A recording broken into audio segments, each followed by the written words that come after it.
and we got 2 orders. I'm surprised, but I'm not surprised. So because your clothes. Someone asked her, wow, we love that dress. Who's it by? And she said single. So they called us immediately, like the next day. I want the dress that Fergie was wearing. And it's a great name to remember too. So singledress.com. You can't miss out on that. And so you mentioned Launch My Line. Tell me a little bit of how you got involved in that, and what was Launch My Line about? Well, actually, I was referred to the producers of the show, to the producers of the Bravo show, Launch My Line, by Jen Art, which is and Glad. They're both fashion design coalitions. Jen Art discovers new talent, and we were part of the Jen Art show when we first started our company. We did one of their fashion shows a few years back. And I guess they contacted my PR firm, Pure Consulting, here on the West Coast. And the opportunity came up, and they said, would you like to be, you were recommended to us as a designer, and we know you've done a lot of TV, would you like to try out for this show? It's a competition show. And so I went on an audition, and then it led to another audition, and then it led to another audition, and 6 months and 17 auditions later. Oh my gosh. They told me that I was in the show, and I guess they must have interviewed over 500 people nationwide for the 10 that they finalized, 10 designers. So basically the premise of the show was 10 professional designers and 10 celebrities in their own field, notables or people like a well-known. My partner was Eric Kubicki, who's a DJ, who's a very, very well-known, and they had an architect, and they had Marilyn, who was she's a CFO of a large company, marketing company. So each one of the wannabe designers, or they call them designers, was a person who's very well known in their own field and very famous in their own field. And what they did was they paired them with a professional designer. That was us. We were the experts, and we were there to guide them and to help them launch their line. So it's almost like Dancing with the Stars, but for the fashion world. It's a Dancing with the Stars and Project Runway kind of combined.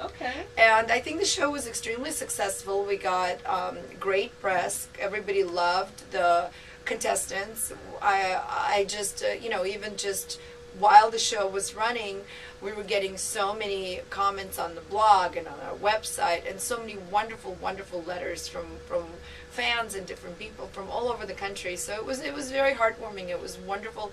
And you were one of the finalists, right? We went into all the finals, and that was tough. It was tough for me because I had to literally, we had no help, so we had to do it all ourselves. We were our partners, our designers, most of them have never held a needle or Eric has never held a pair of scissors in his hand. And this kind of goes back to the beginning when we were talking about people that think they, all of a sudden they're a designer.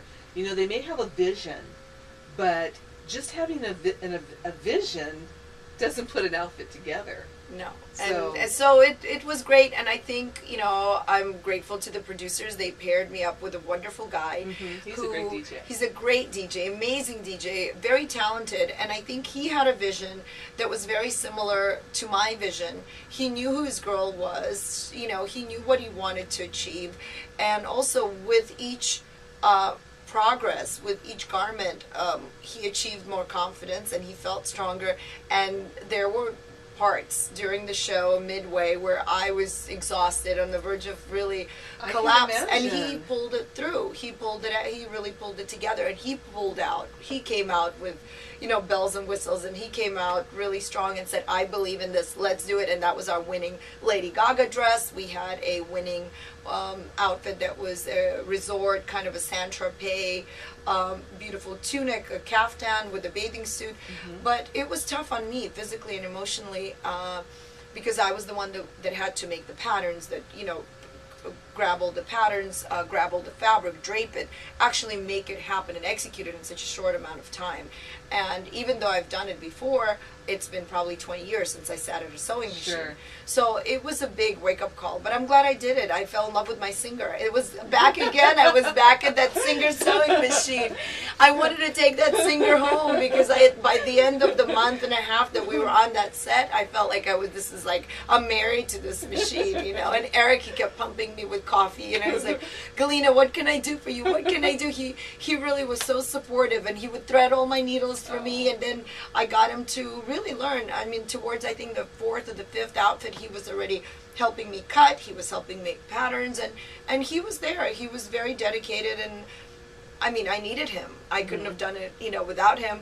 And a lot of the weight, I know there were people like Merle Ginsburg who really ridiculed and criticized us for certain things, saying that, it's all Galina, I know single, and she's pushing her line. And there was a lot of that back and forth, which in a way it was okay because, it doesn't matter. Every time she mentioned single, we got an internet order. Thank you, Meryl. So, people would write us, oh, she's so mean and she's so obnoxious and this and that. And I'd say, there's no such thing as bad publicity. Right. I took it very graciously and I smiled. And she was actually very nice to me on the set. I never knew what she would say behind closed doors when they would take us for all these interviews. Right. Granted, they never showed that much of me giving interviews because I always said nice things about everyone. So they were trying to get me to say something, and I just, I'm like, listen, this is a competition, but I don't find, even if I find something appalling, I'm focusing on our product. I'm focusing on the fact that we have to be commercial and we have to sell. Now, all that being said, would you do another reality show or? Oh, that's a tough one. Maybe if I was a judge. I don't think I'd go as a contestant. I think it took a very big emotional... Or something that followed you.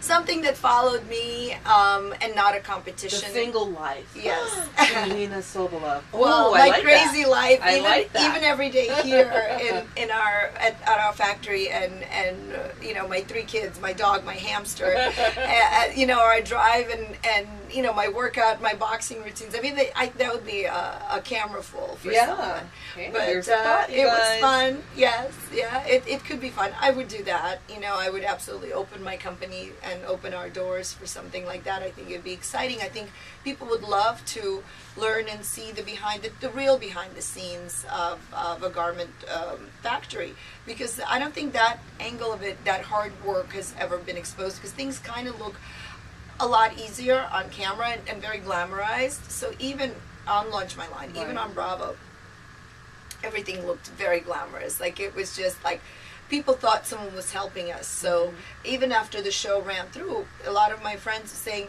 what do you mean you made it all yourself? You sewed it all yourself? You did it all yourself? I said, yep. Yeah. I made the patterns, I cut them. I mean, Eric helped me cut, and I sat there at the sewing machine and I sewed them. There was no one else. We had to ask for mannequins. There were no muslins. We had to educate the producers of what is needed for, in order for us to make the garment, to actually create a garment. They thought, oh, here's a pair of scissors, here's a sewing machine, go ahead, make it happen.